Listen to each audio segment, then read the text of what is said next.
Good evening, ladies and gentlemen, and welcome to round one of the 2026 Infinity Graphic Design Developmental Series playoff here from Las Vegas Motor Speedway. I'm Mc Intosh, joined as always by my partner in crime, Cameron Rich, with Chris Wright on the controls and Carlos Acosta handling race control duties for us tonight. If you missed last week, it was a barn burner, and I mean a barn burner of a regular season finale. Ryan Borges was just a nose ahead of Caleb Pacumer in a photo finish, and ultimately, the results of that race set us up for a 14-grid driver playoff here with all these guys. And what a better place to start than a city where what happens in Vegas is always going to stay in Vegas unless they hit it big and they carry that momentum into the coming weeks, which I think it's going to be key to see what these guys do tonight, Cam. There's going to be a lot of, high pressure. These guys are going to be bumper to bumper. It's going to be a pack race. Looking at the qualifying gap right now, there's not a whole lot of a gap there. So I'm truly in the mindset of we're going to have a hell of a night tonight. Yep, and looking at qualifying right now, surprise, surprise, our top 8 drivers, all chase drivers, led by Ryan Borges right now. Times are close to the field. We're going to see some of the highest speeds here this season, over 190 miles an hour up into turn 1 there. So these cars are cooking, and like you said, what happens in Vegas stays in Vegas. All these chase drivers starting on equal points, so it's a straight fight through these 5 races to determine the champion for the 2026 ARCA Series. Look at the track facts here. You got 77-degree track temp, or ambient temp right now. Track temp is looking at about, I'm blind. Or is that not on the screen right now? Oh, okay. Never mind. Sorry, I got used to Mondays. That doesn't exist. I'm going to guess it's probably at about 90. So let's just guess. With the northeastern wind at about 4 miles an hour. Oh, there it is. 81. See, I lied. Overcompensated. But either way, 30 seconds left in qualifying. Last week's winner, Ryan Borges, right now on the top of the charts by about half a tenth, and that's going to settle. So he is going to be your pole setter. 100 laps, 4 sets of tires. So these guys are probably going to be looking to split it in fifths if they can for those stops. Maybe 120, 40, 60, 80. I'm not sure exactly what the fuel cell is, but I would imagine they can probably go longer than that. But let's go ahead and run down our starting grid. Ryan Borges is going to take the 4WD Racewear pole position. Cale Pocock on his outside. Jimmy Hayden, P3. Corey Abbott, P4. Caleb Pacumer and David Westergreen make up row 3 in positions 5 and 6. Pete Morales 7th with Jaden Racimus 8th. Blake Wise 9th. Bryce Fody 10th. Harrison Talon 11th. And Gavin Higgins 12th. Take it away, Cam. Lucky number 13 is going to be Andrew Hardcastle next to Dominic Wright in 14th. Dylan Javier starts 15th next to Dave Carpenter is 16th. Noah Brown, one of our chase drivers, he starts in the 17th position next to James Watson in 18th. Kirk Gibson is 19th, and Nigel Stock, the Englishman, starts in position number 20. 21st is Frank Fody. 22nd, Pierce Hausler. Dustin Dragondoer, he starts in 23rd. 24th is Shay Mitchell. And I'll just go ahead and finish it out here. 25th, Sam Boutwell. 26th, Samuel Malone. 27th is Scotty Larson. 28th, Mike Goodman. 29th, our very own Dave Huckleberry, next to Josh Osborne in 30th. Austin Abbott, 31st. Jacob Adams, 32nd. He is a chase driver, so he will have a very long way to come from the back of the field there. And then looks like shotgun on the field. Potentially, I don't see the last 2 in here, but it's going to be Connor Thompson in position number 31. So, yeah, lots of drivers here tonight. Ty, this is a great track for side-by-side racing. We're going to see high speeds, high grip out here tonight with the nighttime conditions. And, yeah, we got the points on the screen. So, interesting situation coming into the chase. Actually, well, I think our top 14 should be all at the same points. That would be the points after Rockingham. So yes, just pretend they are all going to be the same there, down to Noah Brown. So really, whoever finishes the top of the chase drivers tonight is going to be the points leader as we head into next week's race at another road course, which is at the Portland International Raceway. So fun little track here. I'm not sure if Elite has ever ran there before, but that should be a fun one. I love me some road course racing. Elite, yes. Arca, I don't know. But I think either way, we had a great race at Belle Isle. That was a fantastic time. So I'm sure we're gonna have another great showing. And before we get going, you'll notice some of these guys, mostly the playoff drivers, have pink banners, pink spoilers, and pink roof numbers. That's going to be an easy way to identify them as we go through the race tonight. We don't have anything on the ticker for you guys, but if you're curious who your playoff drivers are in a certain shot or something that you're looking at, they will have a pink roof number, pink spoiler, pink banner on their car. And I think a lot of them are towards the front. You talk about Noah Brown towards the back, Jacob Adams also towards the back. A lot of these guys starting deep in the field, but I think that's going to be what makes this race exciting.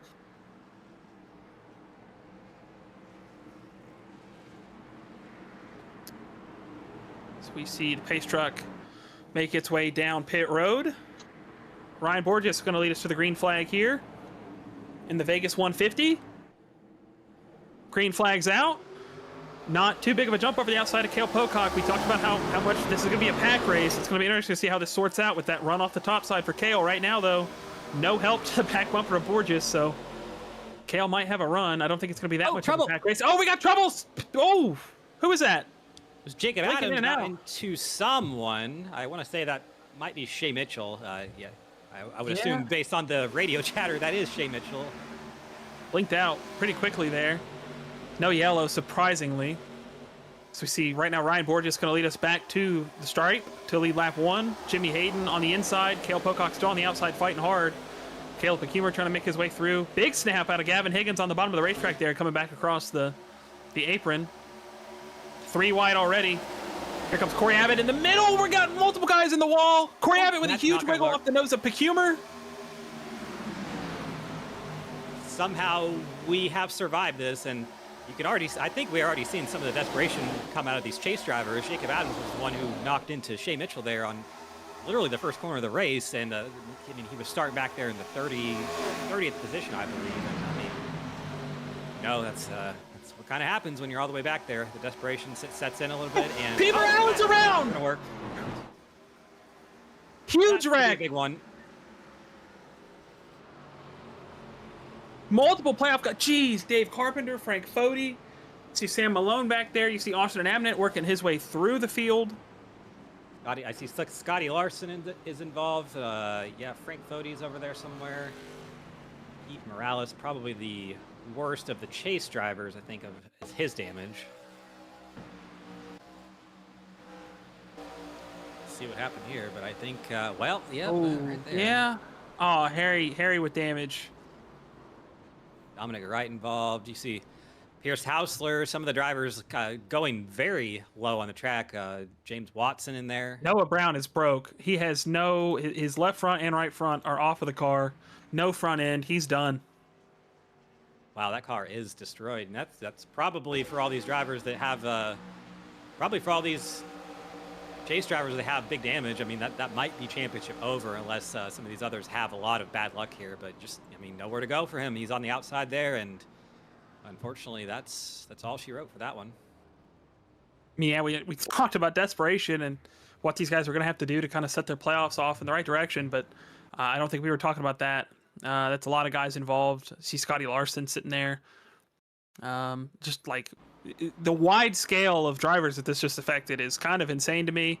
Okay, I would.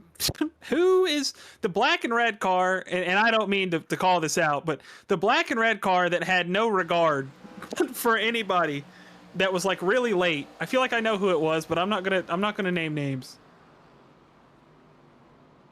But somebody had like little to no regard there and like narrowly avoided killing a couple people. Yeah, I think I just watched it too. So that would be the center car on the screen right now is who I was thinking about. And sure enough, I mean, you know, Days of Thunder is a great movie, but I would not suggest recreating those moves in a league race situation.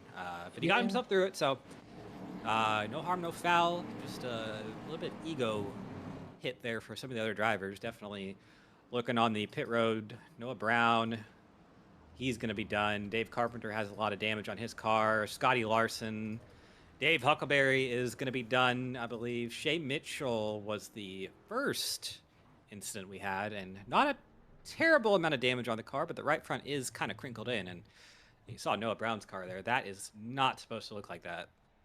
Yeah, no, you kind of want all those wheels connected and a front bumper on the thing. None of that. Pete Morales, you see, no front bumper on his machine either.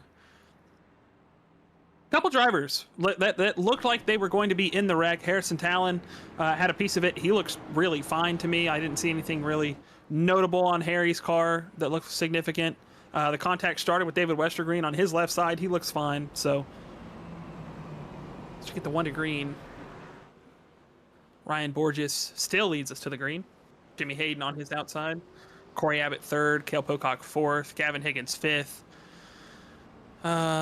On his outside, Caleb Pecumer, David Westergreen, Jaden Racimus, Harrison Talon, and Bryce Fody will round out the top 10. So we're getting a tally on Shea Mitchell for the first incident that didn't bring out a yellow.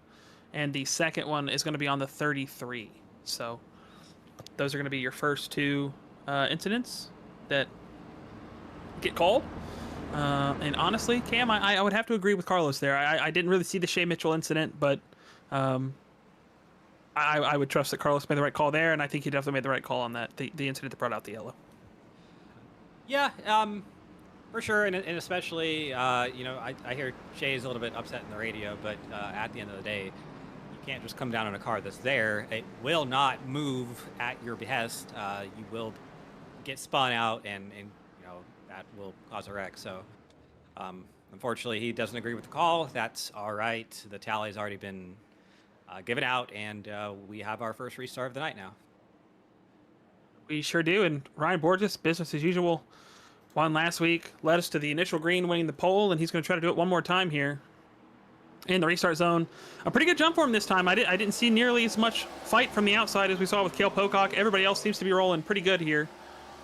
3 wide, a little bit further back already. I think that might be Jacob Adams making it 3 back there. It's maybe not. I thought it was... Okay, I see what I'm looking at. The green and the pink does not help. That is actually Austin Avenant who looked 3. Going to be 3 ahead of him. Everybody's going to kind of sort it out here. You see big moves right there from Josh Osborne. Around, well, I thought he was making a big move. He really didn't. Wow, okay. It's hard to see when you're looking at rear chase like I am to make sure I'm not missing any chaos here. So right now, Ryan Borges leads us another lap. Cale Pocock trying to give Jimmy Hayden some help on the outside. Here comes Corey Abbott and Gavin Higgins on the inside with some help from David Westergreen. A huge run. Oh, bobble from Ryan Borges. Caught the apron. Big sideways. I don't think it's going to hurt him too much. He keeps the lead here, but Corey Abbott behind him is going to want to try to make a move there with that mistake, and he's going to dive to the inside of 3 and 4. It's hard to make that move down there on 3 and 4 because when you're on the outside, that kind of gives you the ability to, you know, stay in the throttle a little bit longer and have actually a little bit of a push here from the 20 car of Gavin Higgins. He's won a couple races this season, so we'll expect him to be very strong here, but definitely back in the pack here. Jacob Adams started almost shotgun on the field. He's making his way up through the field right now, trying to do what he can and pick them off 1 by 1, which is really all you can do with all these cars here in the aero situation with these ARCA cars. It is hard to pass sometimes, and you got to be patient. Most of the field in the top 5 going single file. Cale Pocock's going to lead open for Caleb Pecumer. That's going to put him 3 wide with David Westergreen and Caleb. So he's going to fall back down the order just a little bit. David Westergreen with a huge wiggle down the front straightaway or the back straightaway, trying to give room. You see, I think that's kind of be the fight that we're seeing right now. Is these guys are trying to get to the bottom to save tire because I mean, even though it is very packy, you still want to save your tire. You don't want to burn it up too much. It will catch up to you. But right now, Dylan Javier on the outside of teammate Caleb Pecumer and David Westergreen, working that way top side, almost near the outside wall. Right out front, Ryan Borges still leads. Oh, somebody caught the wall on the outside. I think it might have been Dylan Javier. David Westergreen with another big wiggle down the back. Yeah, I think that might have been actually a reactionary move to what he saw there. I think he thought somebody was going to bounce back down the track and kind of catch him there, but luckily no harm, no foul under him, and 2 wide, kind of 2 wide throughout the pack right now. Seeing a couple cars fainting 3 wide, but not really anything as of yet. And I think some of these cars are a little bit tight right now. Maybe Westergreen sliding up the racetrack there off of turn number 2. He's going to lose the spot to a Dylan Havir and possibly Dustin Dewar if he can make that move up there on the outside. Ooh, we're just with another bobble. Same corner too. It's at, there's like a little bit of a bump in the center 3 and 4 that if you're low enough, that left rear is going to grab it. And it's grabbed it a couple times right now. Gavin Higgins looking to the outside of car number 42. Way back in the back, Sammy Malone actually caught the wall a little bit, but he got it under control. The last car on the screen right now was able to keep it straight. So there was a pass for the lead. Gavin Higgins took advantage of the Ryan Borges bobble and got around him. 32 was wicked loose there in 3 and 4. He's still wicked loose off of turn number 4, and that was a pucker moment right there for him, and I'm sure everybody around him. 4 wide for just a moment, and back to 3 wide. That's around the 13th-ish position, back half of the top 15, top 10, and they are scrapping. Josh Osborne making a run up to the 9th position from 30th. He looks pretty fast out here tonight so far. Yeah, I mean, he's somebody that we've talked about, that we've seen some like visible improvement from over the year, or I say the season really, and kind of where his pace has picked up and his ability to kind of put himself in better positions than we saw him maybe put himself in early in these other races, and breaking the top 10 right now. Oh, I think it was Harrison Talon maybe caught the outside wall there.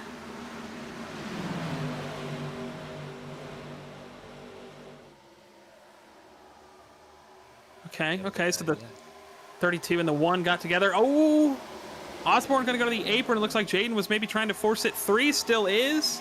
Not able to do anything about it just yet. Oh, Dusty chopping the nose of the 07. We're getting scrappy out here. I'm not totally sure what we're doing. Oh, yep. Yeah, we're setting up for a pretty big wreck here right in the middle of our screen. Here comes Jacob Adams on the inside. He's going to slide up in the middle. Oh, no. Yep, that's going to be close. Josh Osborne, and they've survived it so far. Oh, I thought we were 4. Okay. That makes me feel better. Oh, working around a lap car up front. Sam Boutwell. Heavy damage from that earlier caution. That might make this a little bit interesting with these guys trying to work around him and also maintain their position.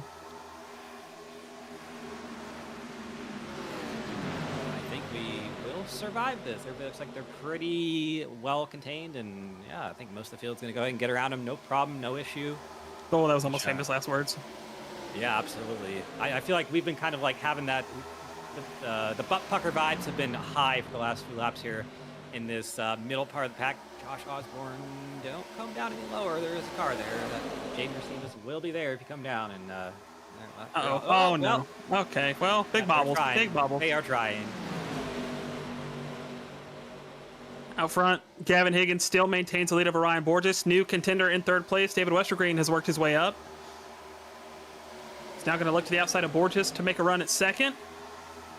And I think it's going to be interesting to see what goes on. This group here has let the top, well, what are we looking at here? The top 10? Yeah, top 10 pull away. So these guys are kind of making it harder for themselves right now. They kind of need to sort this out and figure it out. Yep, and you can see that, I mean, Josh Osborne he's trying his hardest to keep his position, but I think some of those cars behind are a little bit quicker, and, there comes a point in every race where sometimes you just gotta accept that you're gonna lose the position, and the 3 wide behind him, that's Nabnett, Racimus, and Hardcastle. They're good right now. I think that they're still not really sure if they want to wreck here in the back or not, but definitely I get the sense that the 07 is doing a little bit of blocking, a little bit of mirror driving. It's sure what it looks like there, but he is, well, actually, he's saying he's blown his tires out already. So sure enough, he was driving that car incredibly hard to stay where he was, and it is going to net him a couple positions losing here once everybody gets around him. But either way, we do survive here. We're on lap 21, and still Gavin Higgins at the front. David Westergreen's been running the high line around the entire racetrack.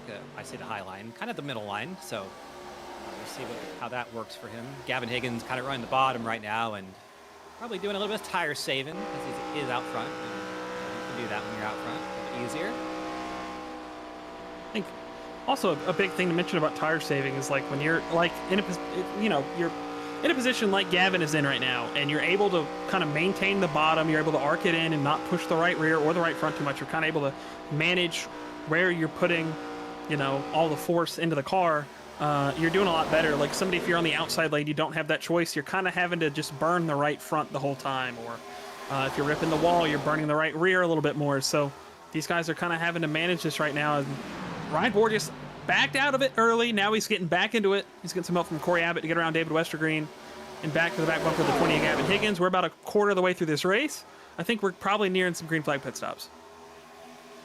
Yeah, I want to say that the fuel number should be about 35 or 40-ish, plus or minus 5 or so laps there. So probably a few more laps here, and then, might be thinking about an overcut too. If they can split these into thirds, kind of like 33 or so, and then do it that way, I'd probably say that's probably the move if they can get there, but definitely not going to make it to lap 50. No way in heck that's going to happen with these fuel cells in these ARCA cars. Oh, that was close there. Who was that? That was Corey Abbott and Dylan Veer, I believe, or maybe it was actually Jacob Adams down the backstretch. There was almost some contact there, but Adams, he's obviously the biggest mover of the race, starting back in 32nd. He's up to 5th now. So 48 looks very fast. I just do have to wonder what his tires are going to look like in a lap or two when he's going to have to kind of start using them a little bit more to get through the faster cars, if he's going to have enough to be able to do something with them. Yes, he's going to look to the outside of Jimmy Hayden, to the back bumper of David Westergreen, two guys that have been in the top 5 pretty handily all night, and maybe a little bit of pressure from Dylan Javier in the back. But Ryan Borges and Gavin Higgins have kind of pulled away just a little bit. They have about a half a second gap back to Jimmy Hayden and David Westergreen, as they've kind of started to fight back there for third on back. If you start to squabble, you kind of end up losing as much time as possible. You get side drafted, you're going to fall back off the lead pack. Ryan Borges actually catches just a little bit of the outside wall. Nothing too strenuous there, as I think we might have a car around on the back straightaway. Kirk Gibson, it's like a single car incident, and I'm not even sure if he touched the wall there, but he is around, and that's going to be our second caution of the day. And sure enough, a little self-spin, and I don't think, nope, he's not even going to get in the wall there. So just a bit of tire damage and a bit of ego damage, and away he will go. Some of these drivers who might have started to struggle on the grip side, a little bit of things to get the tires on the car and see if they can do something here. But that actually is going to be an interesting situation on fuel, because if we could have made it to lap 33, that would make this a pretty cut and dry 2-stop, but that's not going to be the case. So we'll have to see what they do here, but either way, yeah, Gavin Higgins looks very fast out there tonight, and he's actually had to pass some cars himself. He started back in the 12th position and has gotten out to the front and kind of controlled the race since then. So one of our chase drivers, it's got the red numbers on the side and the pink numbers on top, and it sure looks goofy, but either way, that is what we got. Easy way to identify him. And while they get ready to pit here and we work caution number 2, let's go ahead and pay some bills. We'll be right back with you here at Las Vegas. This is Bobby Bolin from Tom Bolin Ford, and I have huge news for you. Right now, we are offering interest rates as low as 3.99 on most of our used cars. That's right, 3.99 happening right now. And it gets even better. These used vehicles come with the Bolin Lifetime Powertrain Warranty, giving you protection for the long haul. This is your chance to save big with incredible rates and shop our wide variety of trucks, vans, SUVs, and cars. Only at Tom Bolin Ford in Hannibal. Heck of a deal, ain't it? Blue Egg Marketing. Rev up your business with Blue Egg, your marketing pit crew. Turbocharge your lead generation with experienced drivers that can navigate the competitive track to connecting with your customers. With Blue Egg, you're always in the pole position, leading your brand towards victory lane. So don't spin your wheels, accelerate success with Blue Egg, fueling small businesses to win big. Tickets are on sale now for the 5th Detroit, Illinois 300 at Worldwide Technology Raceway. September 11th through 13th brings a full weekend of action with the NASCAR Cup Series, NASCAR O'Reilly Auto Parts Series, and St. Louis's biggest music festival, Confluence. The stars shine on and off the track, and your ticket gets you everything: cars, concerts, camping, food, and fun. Don't miss it. Get your tickets now and save big at WWTRaceway.com. The Lucas Oil School of Racing. Simply stated, We are the professional ranks where the quality of the equipment often dictates the outcomes, and all of our cars are designed to perform and race as close as humanly possible. None of our competitors will have an advantage from engineering tactics. Rather, you will compete on a completely level field with a score of immensely talented up-and-coming drivers, all pushing each other to reach their new heights in their respective pursuit in becoming a professional race car driver. Every year, our top-performing graduates move on to the professional racing ladders of IndyCar, F1, and IMSA. Whether drivers compete in 1 or 2 seasons of our series, when they are ready to move on, they are ready to move. The training you receive in our school is an unmatched, unforgettable, first-class education combining the very best racing instruction and education.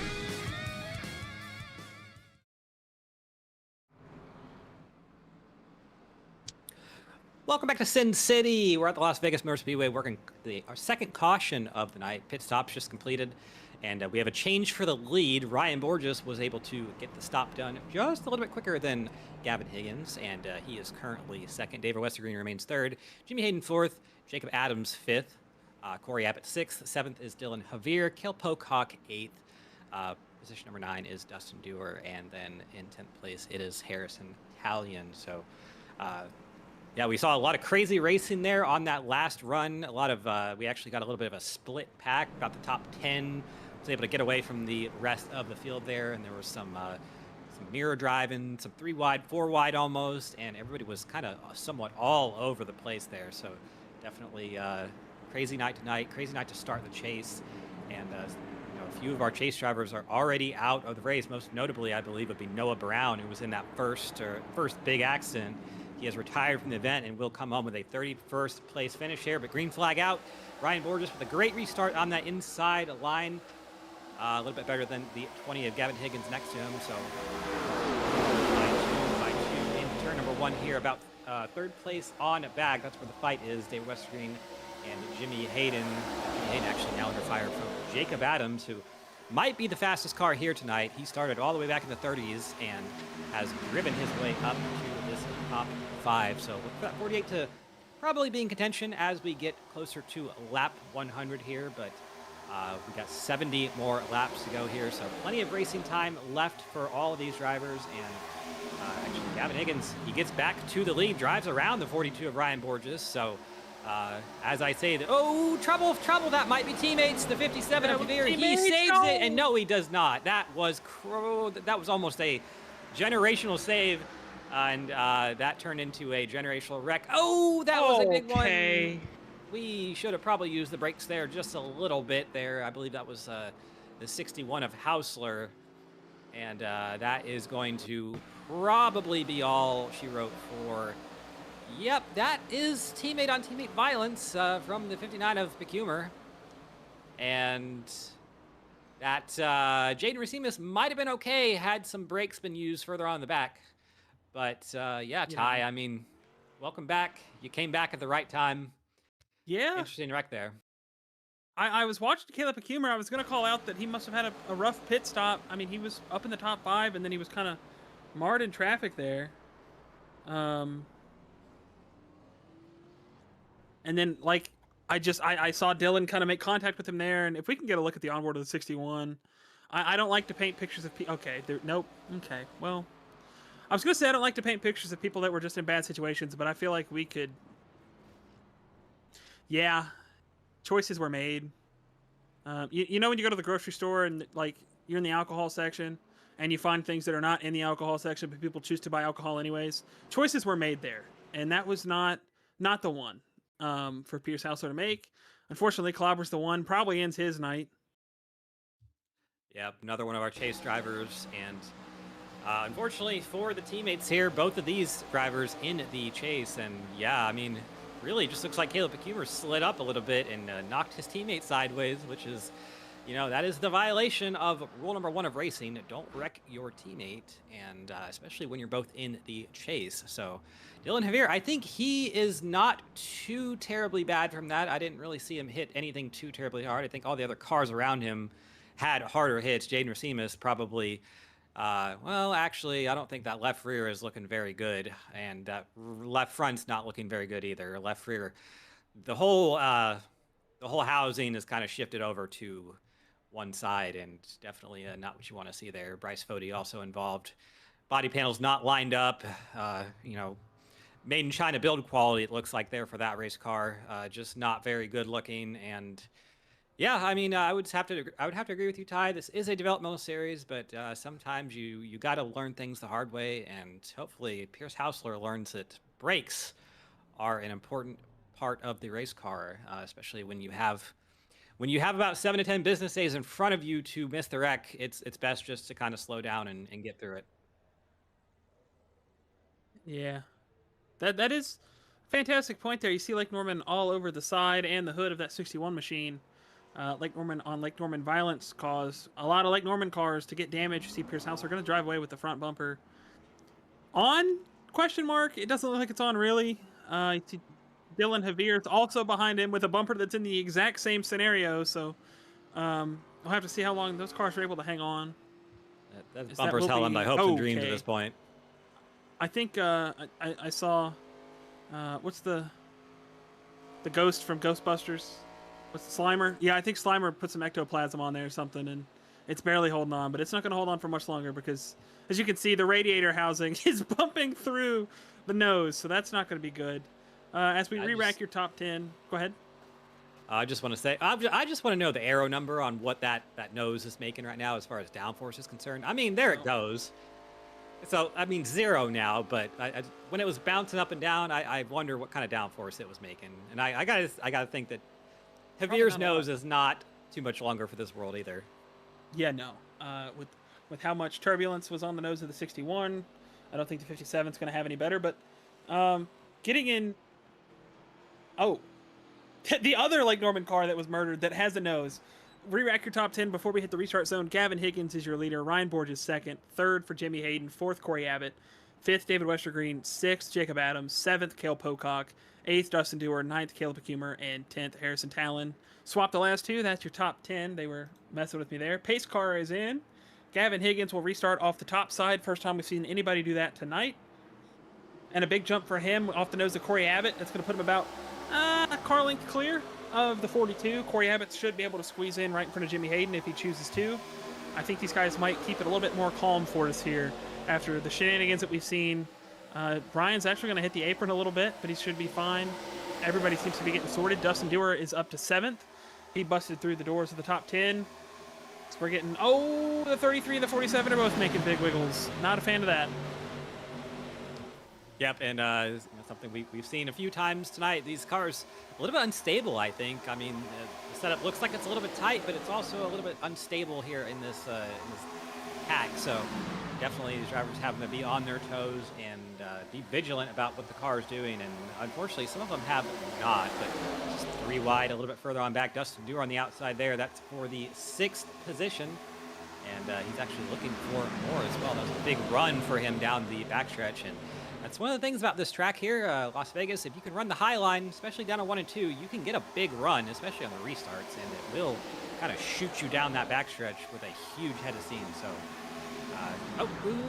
07 of Osborne in the wall, and yeah, he's got new tires on that car, and he was probably one of the fastest cars on the track for about 5 laps in the first run, but he said he burnt the tires up, and it looks like he's trying to do that again, or maybe he's learned his lesson again.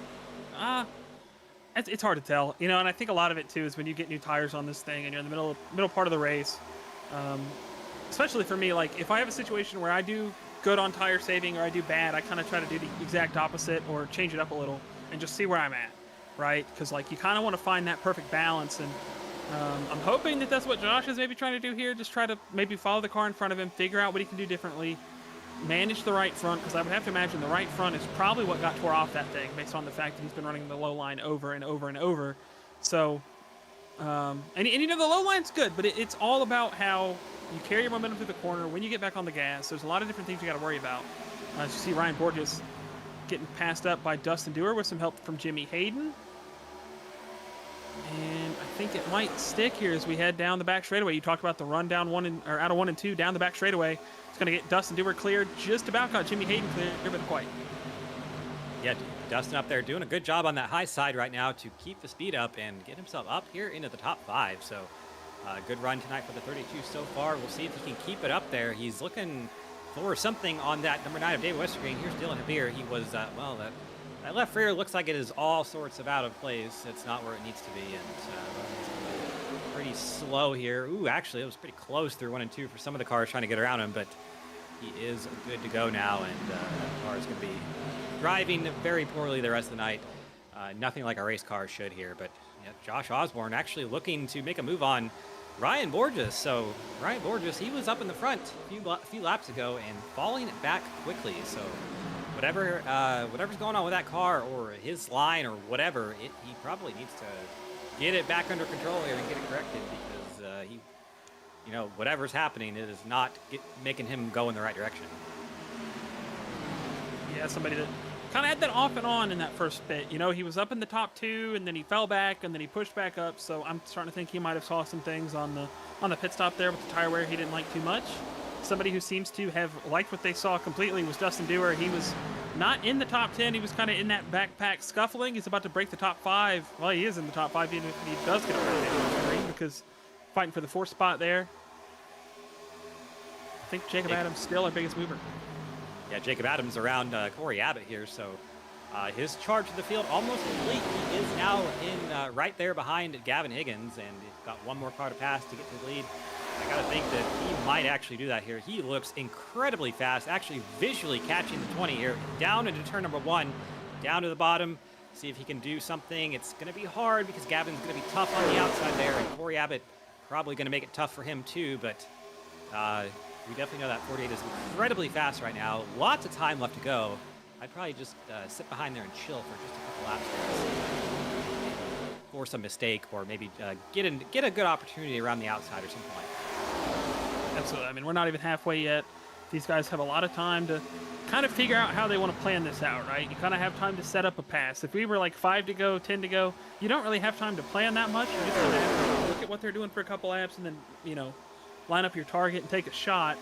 Because right now, Jacob Adams might have calmed down just a little bit. He's running a lot higher of a lane on exit here as we ride on board with him.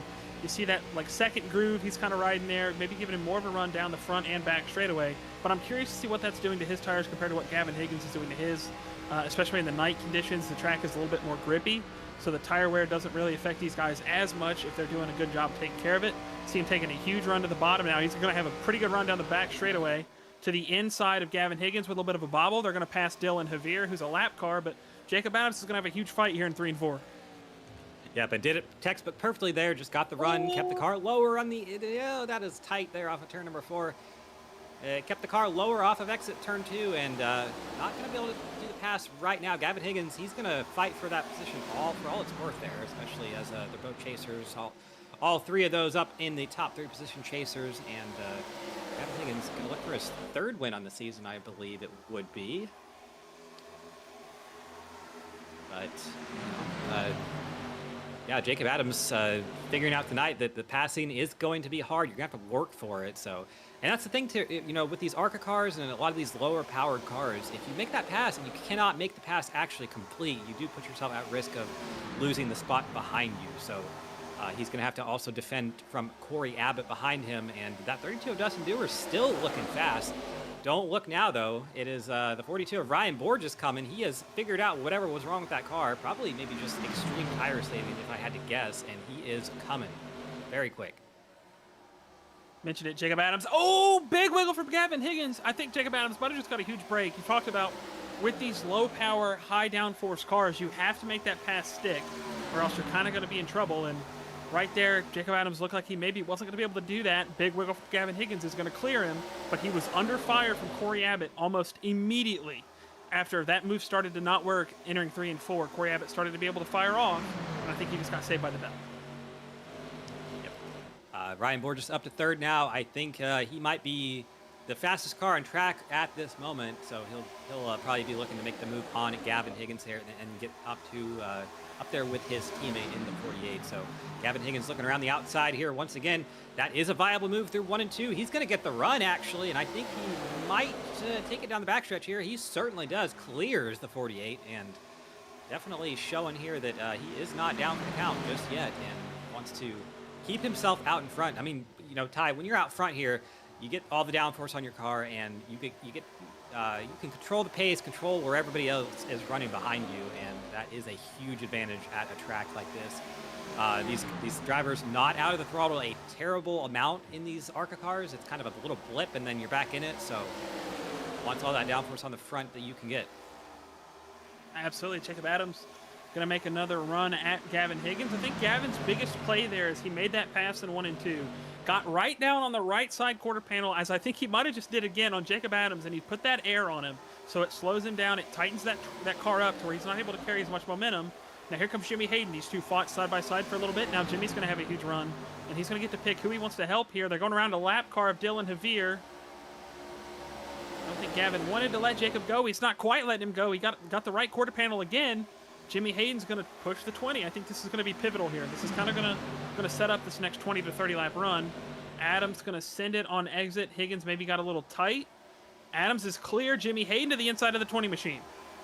Yep, this back and forth between Higgins and Adams has brought that 24 of Hayden into the fight right now. So he was a little bit back there a couple laps ago, but has kept it in it. They're going to pass another lap car of Jaden Racimus here on the outside line. He stays well out of the way. And Jimmy Hayden, I mean, just kind of what we've seen all season from him. He's not going to come out here and lead all the laps and be showy and flashy, but he will be there at the end. Looks like he's pretty good at saving his tires, and he's definitely in the position right now. Ooh, the 48 of Adams, I think it got a little bit loose there through 3 and 4, actually. And here comes Jimmy Hayden around the outside. He's going to take the lead here on lap 53. Ooh, Adams is going so to wash fast. up. I feel like that was maybe a last-ditch effort for Adams to try to get back in line and not lose too many spots. He's got his teammate, and his teammate's going to leave him dry. Not really a whole lot he could do, to be fair, but Jimmy Hayden now out in front of this race. Gavin Higgins going to try to tuck in behind him, but I'm still not sure if Jacob Adams is in a good spot here. Yeah, it's interesting because, like, you see that he was able to scoot out there to the lead and get a little bit of a gap, but then he kind of got swallowed up. So it's almost like a draft. It's almost like the draft matters a lot here. You really aren't going to be able to scoot out and get a huge lead unless we get a very, very long run here. But I mean, you see right there, David Westergreen and Harrison Talion actually getting kind of pulled up into this lead battle. So we have a 7-car fight for the lead essentially right now. Yeah, and they're going to be 3 wide. It's going to be for the 5th spot. David Westergreen's going to break through, get to the outside of Ryan Borges, and I think it's going to put Borges in a good spot. He's going to have some help from his teammate. Oh, Adams with a huge run on the entry to 1 and 2. Got a little tight on the center. It's going to get him to the inside of Gavin Higgins. Borges now going to repay the favor. One more time, he's going to push Adams to the inside of Gavin Higgins. Gavin's going to put that air on the right rear quarter panel of the 48. It's going to get the 48 loose and tight. Big bobble off the corner. Gavin probably not going to be able to get clear yet, though. He wants to tuck in there, but I don't think he's really going to have a chance to. Here comes David Westergreen, looking to maybe play spoiler here to Gavin Higgins and Jacob Adams both if he can get the right run.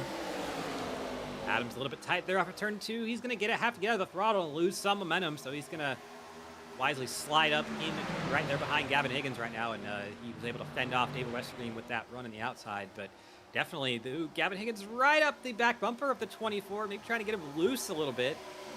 It's also going to make him a little bit tighter. And I mean, Ty, this is great racing here. Oh, that was tight there. We're going to be 3 wide for the lead here in just a moment. Adams on the very bottom, going to have to get out of the throttle here off of turn number 2. He's not going to have any space to move up there, and he might actually bend or fire from Westergreen, who wants to take that outside to outside of Adams' car right there. So, I mean, this scrap here is great racing, but it is kind of pulling everyone into the fight for the lead right now. And Harrison Talley probably saying, "Hey, keep doing that because I am now up here with you guys, and I'm gonna have some fun too."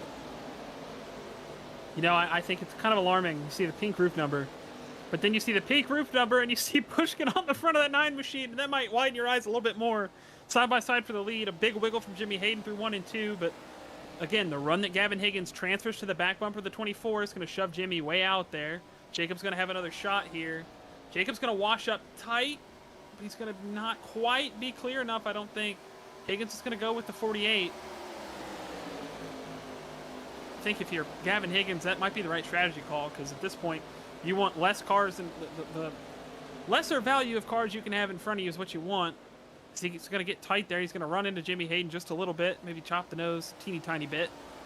He's going to put him and Jacob Adams kind of in the hot bird seat right now. They work around the 30 of Connor Thompson. Also, no surprise here, but all of these drivers are chase drivers that are fighting for this lead right now. The top 7, all chase drivers. So, stakes are high here. And, as we've said a few times, the points reset was a flat reset. No bonus points or any type of, stage points or playoff points or whatever NASCAR's doing nowadays. There's nothing. Every single chase driver has started on the same points number. So, basically, yeah, it's a straight fight out here.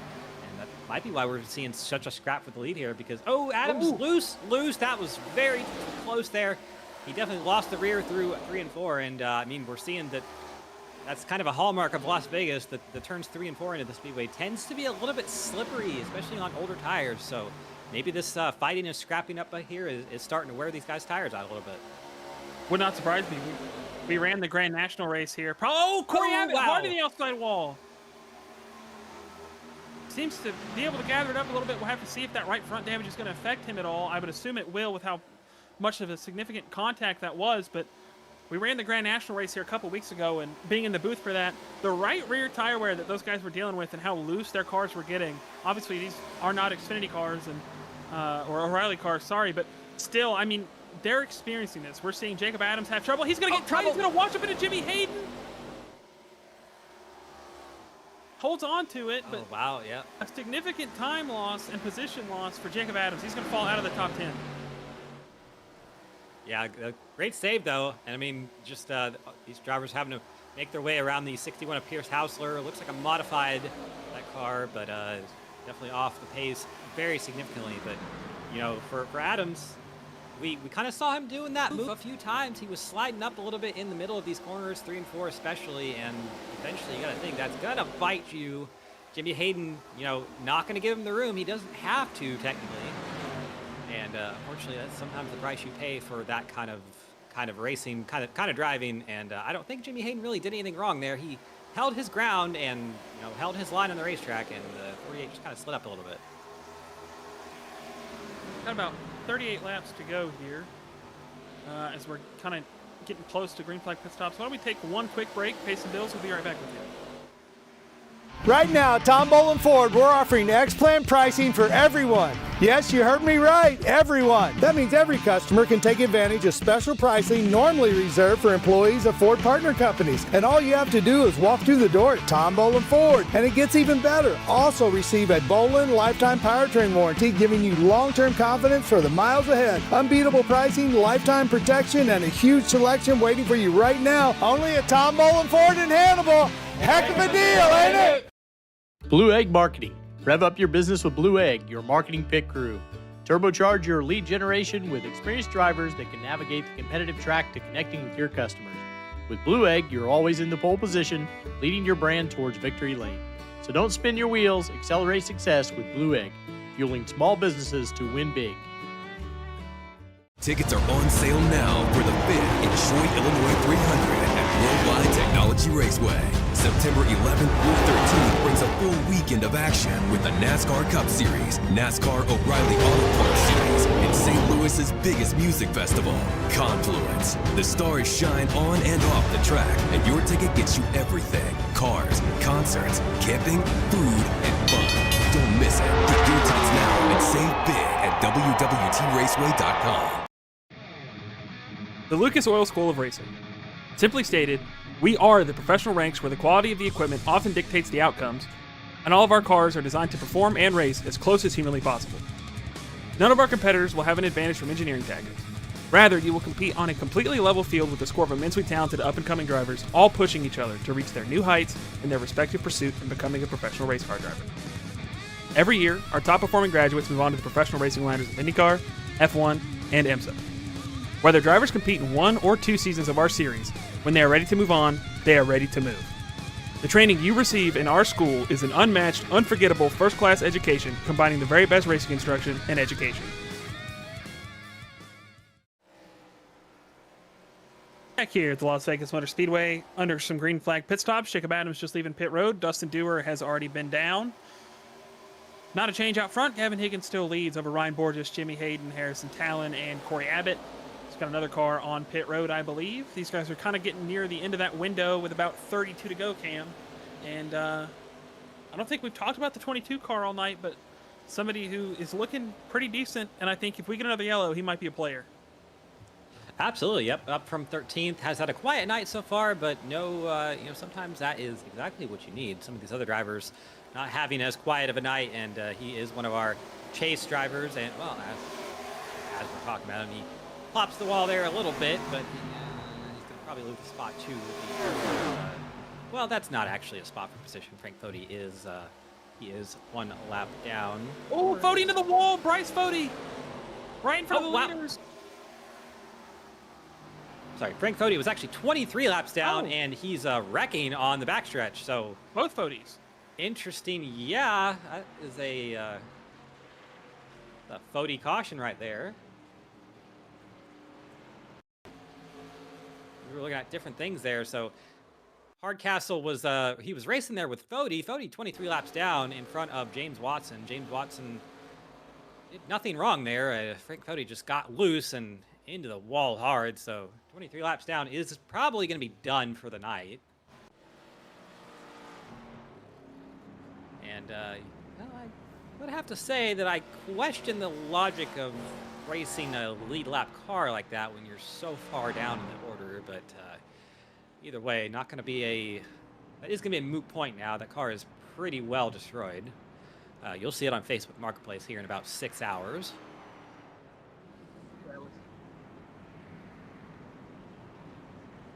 Not ideal for them at all. And no surprise, Jacob Adams, he had pitted, probably trying to play some strategy there with after losing all the time, due to the slide on the backstretch there, trying to maybe play a bit of an undercut here. Now he's going to have to take the way around as everybody in front of him pits, so he is going to go back to the back of the pack with fresh tires on. He's going to have, well, I mean, essentially the same tires. It's been 1 lap since he pitted or so, and I think he is probably a little bit miffed about that. I think we're going to have even more trouble. Gavin Higgins off of the racetrack. Quality down to about a 31. He blinked out pretty early there. So, little concerned to see that. His connection's still dropping. So, we might lose Gavin Higgins. Yep, I think we have lost him, and has been a recurrent issue for Gavin in some of these other series as well. So, just unfortunate. That might be, if he can't get back in and get the laps back, that might be a very big harm to his championship hopes here in the ARCA series for 2026A. That's going to give, at least as far as the race off pit road and the lead is concerned, Ryan Borges going to be your leader. Looking at about 29 to go here, 28 when we hit the line. Jimmy Hayden second, Corey Abbott third, Harrison Talon fourth, David Westergreen fifth, Austin Abnett sixth, Cale Pocock seventh. 8th is going to be Andrew Hardcastle, 9th for James Watson, and 10th is Michael Goodman. So a lot of guys we haven't seen in the top 10, now. Some of those guys that got bit by the lap down with Jacob Adams. And while we wait for Mr. Jacob Adams to get his lap back, we're going to hit one more ad for you, and we'll be right back.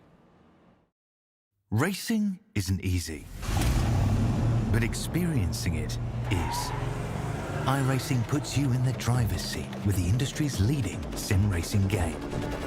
Drive on laser scan replicas of the greatest racing circuits from around the world. Go head-to-head against other drivers chosen by skill-based matchmaking to ensure competitive racing at every level. Compete across all your favorite series. In officially licensed cars, engineered to deliver the most accurate driving experience possible.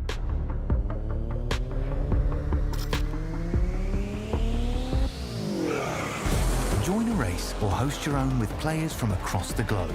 Race against the computer or in a league with friends. Feel the thrill behind the wheel. Visit iRacing.com.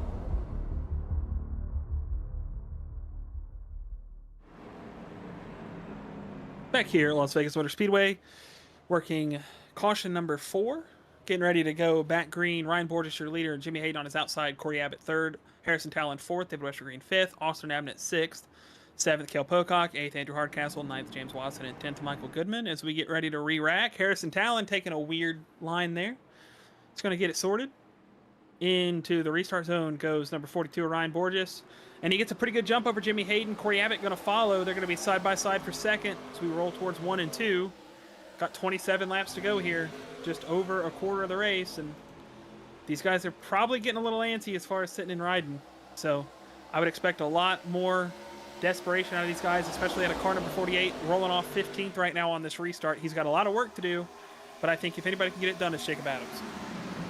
Absolutely. We saw how fast he was at the beginning of the race, cutting through the field, and a lot less cars to do now, just also a lot less time. 27 laps is not a lot here if we go green, and we don't have any more green flag pit stops. They are good to go on fuel. It's going to be a straight fight to the end here.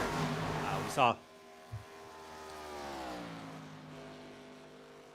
And Gavin Higgins, he's back on the racetrack. He did get his connection issue sorted, but I'm showing that he is currently 1 lap down. We'll wait for that to refresh. It might be 2. No, it's actually 1. So he's not in the lucky dog position right now. He has 3 cars in front of him.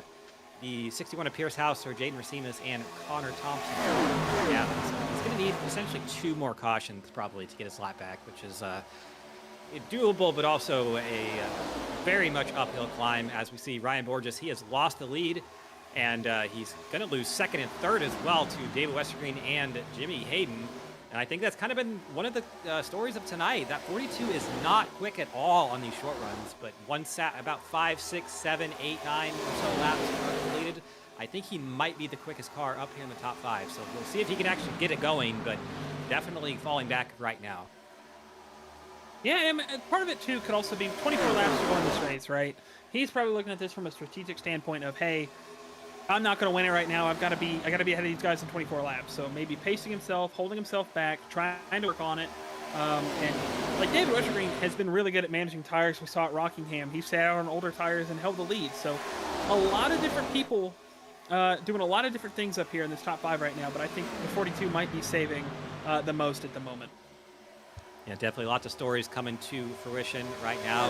Westergreen fell back there a little bit on that last run. Has not been, he's not shown his face and his cards yet, I don't think, but definitely, like you said, Rockingham, that is the true test of how well you can save tires just about in the sim. I think that's one of the worst tracks on the tires here. So if you can do it there, you can do it anywhere, and he did it very well there. Almost had a win out of it, just had some late issues and was not able to complete the deal. But if you can do it here, I mean, start off the chase the best way possible with the win, that would be very good for that number 9 machine. Dylan Javier, he's going yet another lap down, and that has to be, well, he is, as far as I know, I believe it's, they have the 6 lap down rule here, or is that only for certain tracks? I think that would mean that he and Kurt Gibson, okay, only for super speedways, yeah, so they can stay out there as long as they want. It's only for super speedways that rule actually is in effect, so he will probably finish the race and try to get as many points as he can. Currently, Corey Abbott looking very fast. He's been kind of up here in the back half of the top 5 all night. Probably not the fastest car, has not led a whole lot, but definitely doing a good job of keeping it consistent. Sometimes that is more important than outright speed. Yeah, Pork Chop's looking good right now with about 20 to go this time by. It's going to put him in pretty good control. I mean, you're looking at who's up here right now. Jacob Adams already back up to 7th. Definitely burning a lot more tire than he probably wants to. Just trying to get back to where he was. Maybe expecting another yellow. But, I mean, looking at this whole scenario right now, right? Ryan Borges now has his teammate behind him. Maybe this was a play all along. Maybe we overlooked it. Ryan Borges knowing that it kind of takes 2 to tango when you want to pass some of these guys with how packy it is. You know, he goes back. He waits for Jacob to get to him. They kind of both work through the field all at once. Is that their plan? I don't know. If it wasn't and you're listening, maybe it should be now, fellas.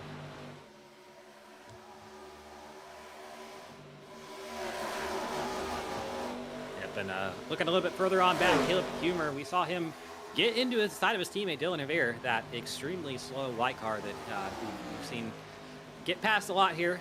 Caleb Humer not having a good run. He started up in 5th and back in 13th, so something definitely wrong with that race car. Looking over it, I don't see anything too terribly wrong with it. I mean, well, I say that. The right rear is caved in quite a bit, and it's got some scrapes and bumps all over it. So he's definitely got into something pretty hard that has nerfed the speed out of that machine. And, you know, at the beginning of the year, looked unstoppable. He looked like he was going to probably run away with this title, run away with this season. And, I mean, it kind of shows you that, you know, things can change in a hurry. So Caleb Kumer, it's not on the, he's kind of on the back foot right now, back in that 13th position, not the lucky number 13th, and he's actually gonna, well, no, that's a lap car, Connor Thompson, so not losing a spot there, but yeah, just does not look like he is driving that well right now. Yeah, no, and I mean, we talked about Caleb. He was the first winner at Texas. He was our first repeat winner at Belle Isle. I mean, somebody who took control of the points and the last couple weeks has had some struggles. Obviously, was able to rectify a lot of those at Rockingham. And I think his finishing results have shown that. But he's had some of these issues during the races where he's had to kind of dig himself out of a hole, whether it was his doing or not. Right now, he's in a pretty good hole, and I don't know if he's going to quite be able to dig himself out of this one just because of where we are in the race and what his situation looks like at the moment. I don't know if we caught it there. I'm not sure if we caught it right now or there, but Harrison Talion had about an inch on the 57 of Dylan Haveri. They were lapping that 57, and he almost did not get out of the way in time. He had a pretty huge wreck here in the top 5 that would have probably taken out about 4 or 5 cars if that happened. But lost a couple of spots there for Harrison, and probably not too happy with where that 57 was on the racetrack. I'd say that, you know, I don't really think he did anything too terribly egregious, just kind of bad timing and bad luck for him. We're working 15 to go, 14 at the line. The Ryan Borges back up to the 4th spot, working to the inside of Cale Pocock. Jimmy Hayden, David Westergreen just in front of him. But Corey Abbott right now showing no signs of letting up. He's kind of took command of the lead. He's gapped David Westergreen by a good about 0.3 of a second so far. So putting himself out there. David Westergreen maybe getting some support from Jimmy Hayden. Maybe just needs a little bit more of a run to try to get back to the back bumper of Corey Abbott. But right now you see Andrew Hardcastle, Jacob Adams, and Harrison Tallon. They're going to be 3 wide, 3 playoff drivers fighting for the 6th position. Hardcastle's going to get clear just for a second. Jacob Adams going to work back to the middle. Still 3 wide as we head towards 1 and 2. That's 3 tight.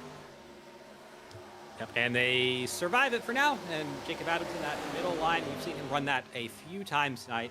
And maybe out of necessity more than where he wants to actually run, but has done well with it. And they are going to survive another lap here. But to speak on Corey Abbott, you know, he's been up there all season long. Has been pretty strong. We have somebody in the wall there. I think that might have been the 8 of Talion, just catching it for a little bit. No harm, no foul. Corey Abbott's best finish of the season so far is 3rd, and that's actually in the first race of the season at Texas. So for him to come out here tonight and kind of have a run like this where he looks pretty good right now. I mean, we have 12 laps to go, and that might be one of the biggest leads that anyone has had all night right now, looking at about 4 or 5/10 of a second over well, now new 2nd place driver Jimmy Hayden. He's taking it over from David Westergreen. And turning it up right at the right time. Absolutely. I mean, this late into a run as well, or this early into a run. Oh, Harrison Tallon, another big issue. That's going to, wonder if he might be broke or significantly. Okay. So just got loose, went through the grass there. Nothing too diabolical there for Harry. I thought he might have been broke, but Jimmy Hayden now starting to cut into that lead of Corey Abbott. But what I was going to say is even this early into a run, right? I say early, but we're about 15 laps in. The biggest lead that we had before then, I want to say, is probably right before that yellow that Gavin Higgins had over Ryan Borges and company. And right now, Corey Abbott working his way through the 1 of Jaden Racimus and the 57 of Dylan Haveri. He's going to have to change his line a good bit. So that's going to allow Jimmy Hayden to close in just a little bit here down the back straightaway. But I think we're still looking like it's not over, but Corey Abbott has definitely made a case as to how quick he is.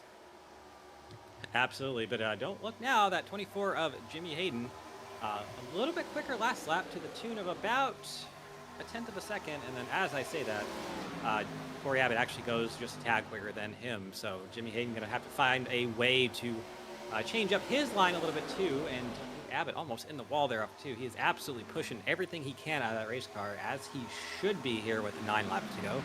And Ryan Borges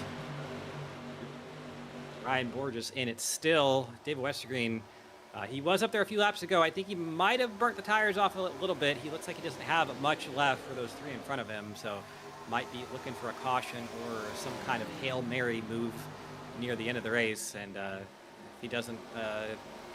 if he's not careful, he's going to be under fire from that 48 of Jacob Adams as well. So yeah, we'll see who's been able to save the most tire here at the end.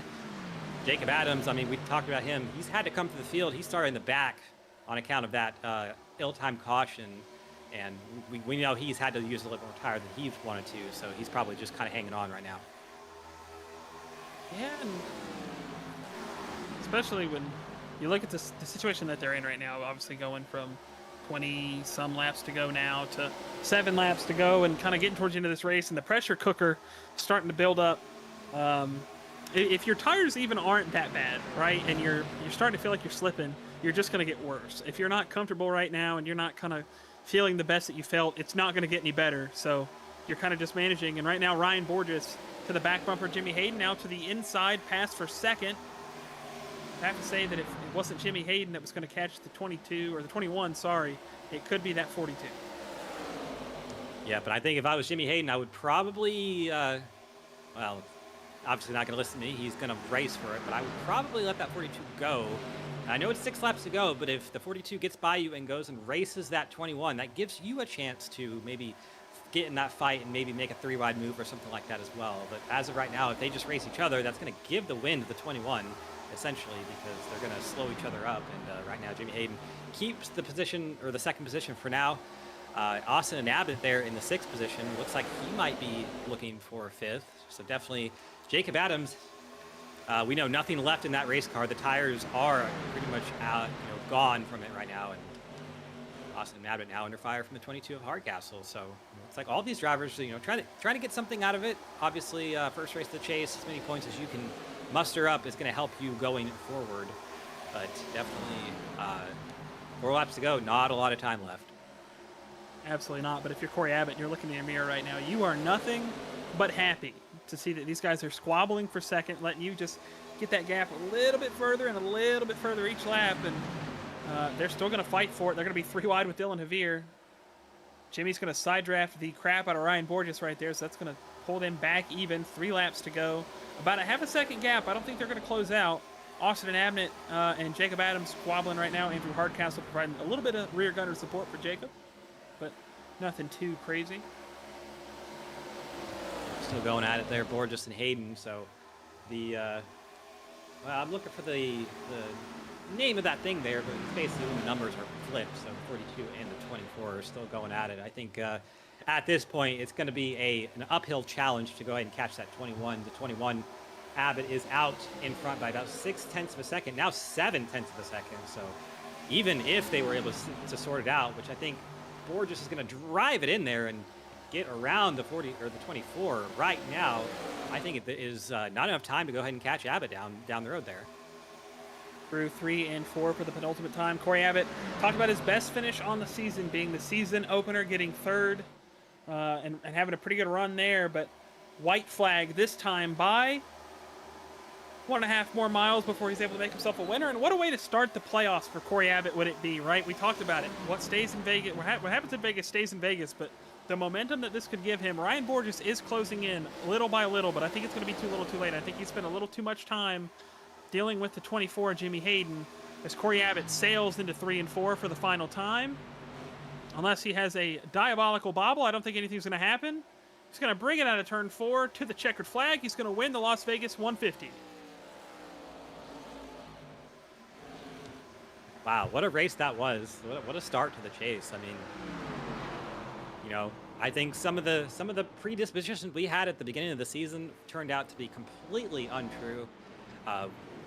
Especially with the 59 of Caleb Kumer. We thought he was going to run away with it at points, and just a bad run for him tonight. Got in trouble, and 14th place finish to start off the championship. And then a couple other drivers, even more issues for them. So Corey Abbott doing a great job turning that kind of I'd say slow but consistent season into a great start at the chase here. Really, he was around the top 5 all season, just not the outright speed of others we saw. But ran a great race here tonight, and a well-deserved win for the driver of the 21. and I mean so much momentum. I know we head to a road course next week, so and Corey's not terrible on road courses. He's actually pretty decent. I would say he's probably a top 10 driver here. So what a way to get that momentum, fire off right into the next round. And I mean, I think it is going to be a fantastic chase. We'll have to find out. But first, let's take a last break here. Let these guys get into the interviews, and we'll bring you back to hear from our top 3. This is Bobby Bolin from Tom Bolin Ford, and I have huge news for you. Right now, we are offering interest rates as low as 3.99 on most of our used cars. That's right, 3.99 happening right now. And it gets even better. These used vehicles come with the Bolin Lifetime Powertrain Warranty, giving you protection for the long haul. This is your chance to save big with incredible rates and shop our wide variety of trucks, vans, SUVs, and cars. Only at Tom Bolin Ford in Hannibal. Heck of a deal, ain't it? Blue Egg Marketing. Rev up your business with Blue Egg, your marketing pit crew. Turbocharge your lead generation with experienced drivers that can navigate the competitive track to connecting with your customers. With Blue Egg, you're always in the pole position, leading your brand towards victory lane. So don't spin your wheels, accelerate success with Blue Egg, fueling small businesses to win big. Tickets are on sale now for the 5th Detroit, Illinois 300 at Worldwide Technology Raceway. September 11th through 13th brings a full weekend of action with the NASCAR Cup Series, NASCAR O'Reilly Auto Parts Series, and St. Louis's biggest music festival, Confluence. The stars shine on and off the track, and your ticket gets you everything: cars, concerts, camping, food, and fun. Don't miss it. Get your tickets now and save big at WWTRaceway.com. The Lucas Oil School of Racing. Simply stated, we are the professional ranks where the quality of the equipment often dictates the outcomes, and all of our cars are designed to perform and race as close as humanly possible. None of our competitors will have an advantage from engineering tactics. Rather, you will compete on a completely level field with a score of immensely talented up-and-coming drivers, all pushing each other to reach their new heights in their respective pursuit in becoming a professional race car driver. Every year, our top-performing graduates move on to the professional racing ladders of IndyCar, F1, and IMSA. Whether drivers compete in 1 or 2 seasons of our series, when they are ready to move on, they are ready to move. The training you receive in our school is an unmatched, unforgettable, first-class education combining the very best racing instruction and education. Racing isn't easy, but experiencing it is. iRacing puts you in the driver's seat with the industry's leading sim racing game. Drive on laser scan replicas of the greatest racing circuits from around the world. Go head-to-head against other drivers chosen by skill-based matchmaking to ensure competitive racing at every level. Compete across all your favorite series. In officially licensed cars, engineered to deliver the most accurate driving experience possible.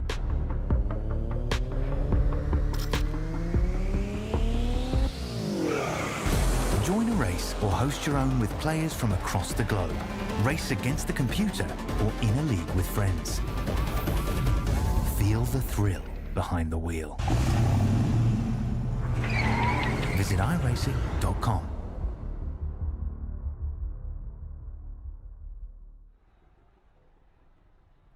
Back here at Las Vegas Motor Speedway, getting ready to talk with our top 3 finishers, and I'm going to get us started with 3rd place finisher, Mr. Jimmy Hayden. Exactly how mad you were. Oh, Sorry.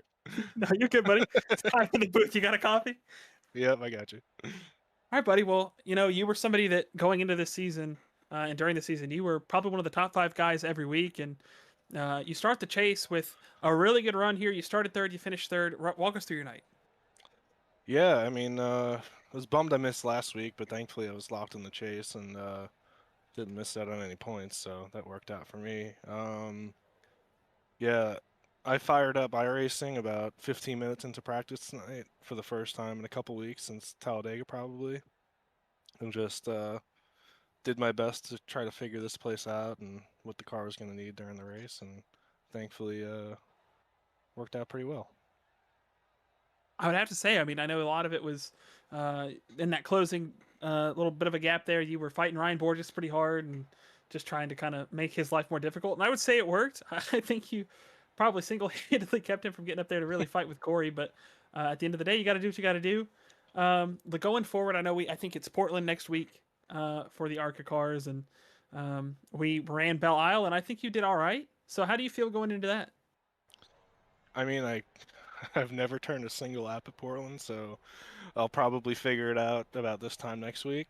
But yeah, no, I figured out Belle Isle pretty well, but it took a lot of practice to get there. So we'll see how much time I have. I'm going away this weekend, so it might be a little tough to practice. But my philosophy every week is to just finish the race with a clean nose, and usually kind of works out in the long run. So that's going to be my plan next week, and not going to try to shoot for any miracles or anything. I'm just going to try to finish it. That's all.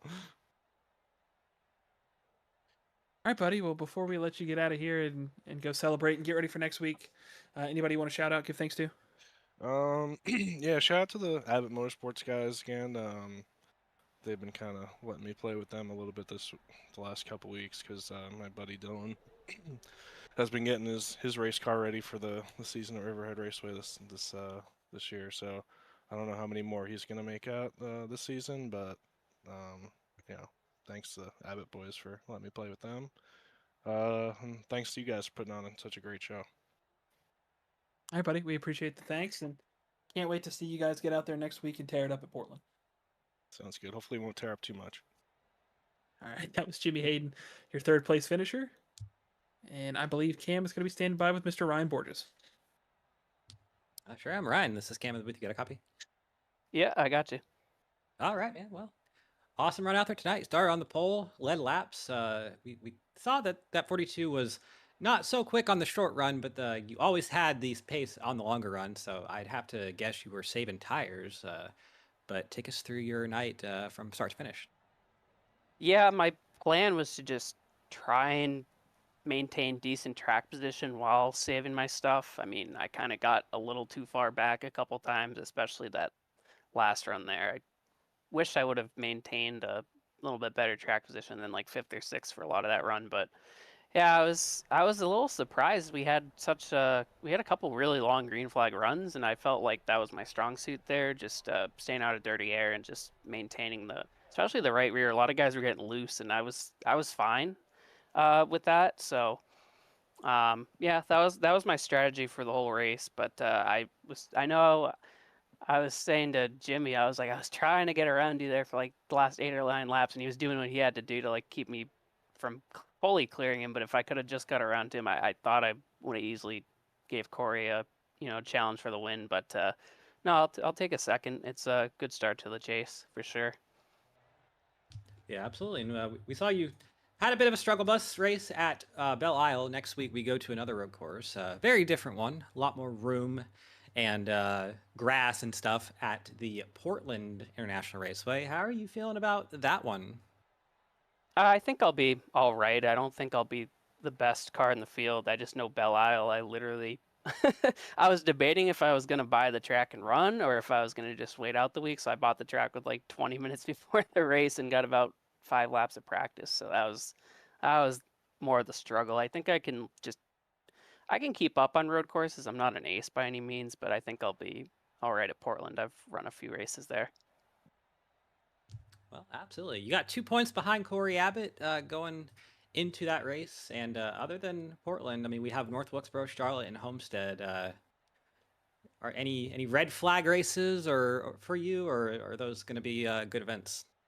No, I mean, the thing with Charlotte is going to be a lot like this, where it's just a big pack race. And you just got to stay out of a lot of the trouble and still got to save tires for sure. But I guess Homestead's going to be kind of the same way with these cars. So it's just about, maintaining track position, not burning up your stuff and staying out of the big wrecks. But North Wilkesboro, I don't want to jinx myself, but I think I'm looking forward to that. I ran really good in Grand National there last 25B season. So I'm looking forward to that. Hopefully I don't curse myself, but no weaknesses. Looking forward to the last 4 races and giving it my all. Absolutely. Well, before we let you go and celebrate that second place finish tonight, any sponsors or shout outs? Yep, just gotta thank Shift Esports and Seth Rawls Designs. Thank you, Seth, for updating my paint with the playoff pink. Hopefully looked sharp in the broadcast. Thank you guys for putting these races out on YouTube. I love going back and watching all the things I could have did different, but yeah, just got to thank my teammates that were racing, Connor and Jacob. I know Jacob had a solid start at the playoffs too. So yeah, just looking forward to the next few races to hopefully contend. Yeah, we appreciate you taking some time to talk to us, Ryan. Good job out there tonight. Fun to watch you do what you do, and we hope to talk to you next week. Sounds good. I hope so too. Thanks, guys. All right, and with that, Ty's got our winner. Yes, sir. Corey, it's Ty up in the booth, buddy. You got a copy? Yes, sir. All right, man. Well, you started fourth on the night. You kind of kept yourself quiet. You were in the top 5. You were bouncing around, but ultimately you jumped out late. You took advantage and you put yourself in victory lane to start the chase. So walk us through your night, buddy. Well, to be honest, I wasn't really sure this is a race I had a chance at winning. I made sure to practice the long run because the right rear wore a lot. But as the race progressed and how hard it was to pass as the tires aged on the bottom, I had a really hard time with that. With the aero wash, it kind of sucked you up into the guy and you lost the drive off. So I kind of figured we were like a top 10, top 5 car all day. That last caution really bailed me out. I told myself I gotta get by Harry. Shout out Harry. I had to get by him so I could start second car on the outside. Beat him, got by Borges, and just ripped, just hauled. I was gonna say you kind of got yourself out there, and like once you got out there, I felt like nobody was able to really get to you. Or did you feel like you were maybe pushing a little too hard? Or were you kind of trying to pace yourself to look back at Jimmy and see where he was and try to keep a certain gap? It was a little bit of both. I wanted a gap, and I felt like from what I had done in practice, I felt like I could do that. I could really go out and kind of push the pace a little bit without overdriving it. I had to watch Westergreen a little bit, kind of had to widen my corner entry so he couldn't get that run on the middle and get even with me. The last, I think like 12 or 13 laps, maybe longer than that, I had to kind of change my line a little bit in the corners because it was so loose. I was worried about Jimmy, and I was really worried about Borges. They ran me down pretty quick. If they didn't get side by side with each other, I really don't know what would have happened. I think they definitely saved the tires better than I did, but hey, here we are. I was gonna say at some point, like I feel like I talked to Jimmy about it. At some point, he maybe could have made the decision to let him go and not fight, but at the end of the day, you did what you had to do. You put yourself out there, and they just couldn't get to you. So at the end of the day, you're a winner to start the chase, and I know we head towards Portland next week. It's maybe something that you could be looking forward to. Is that something that you've had circled on the schedule as like I need to improve on, or this is a chance for me to get points? With it being a road course, it's definitely one I'm looking forward to. I always like it when we go to the road courses. I think it's a unique challenge. I feel like in the past, my results, not in ARCA, but in all of Elite, I feel like my road course results haven't necessarily shown how good I can be on a road course. I've never won on a road course in Elite, so maybe next week's the week. I don't know. It's one I really want to do well at. I think it's a cool track. We'll see. All right, buddy. Well, before we let you get out of here and celebrate this victory, anybody want to shout out, give thanks to? Just got to shout out the Abbott Motorsports guys. Let's see if I remember all of them. Jaden Racimus, Dominic Wright, Andrew Hardcastle, Cale Pocock. I think that's all of them that ran. Infinity Designs, who's also Andrew Hardcastle. He sponsors the league. He does a lot of my cars. If you like what you see, if you like the look of the car, talk to him. He's a great guy. He's pretty good about getting you what you want. Shout out you guys for the broadcast. Always love going back watching the broadcast. It's always a good time. Shout out Dave Huck for ARCA because he puts on ARCA, not Chad. Suck it, Chad. Thank you, Dave. And I think I thanked you guys already, but thank you again. All right, buddy. Well, we appreciate the kind words, and we hope to see you keep up this good stretch into Portland next week and on through the chase. Thanks, guys. That was Corey Abbott, your race winner, and Cam. I mean, this is kind of exactly what we expected tonight at Las Vegas. A good race, a pretty good finish. Everybody just kind of minding their P's and Q's, and at the end of the day, I think we got a pretty deserving winner. Yeah, and it's kind of followed the same story as a lot of the ARC races this season. It started off a little bit rough. Some questionable driving there, I'd say, from my perspective. A pretty big wreck there to start the race. Some of the chasers having early on trouble, but we definitely got a great race there at the end. A lot of good action, side-by-side action, and definitely, you know, Corey Abbott, a deserving winner to start off the chase here, and, you know, 4 more events and we'll be crowning a champion. Absolutely, and I think that just about does it for us here at the Elite Racing Network. So for myself, Cameron Rich, Chris Wright, and Carlos Acosta, we hope you guys have a great night, and we will see you the same time back next week.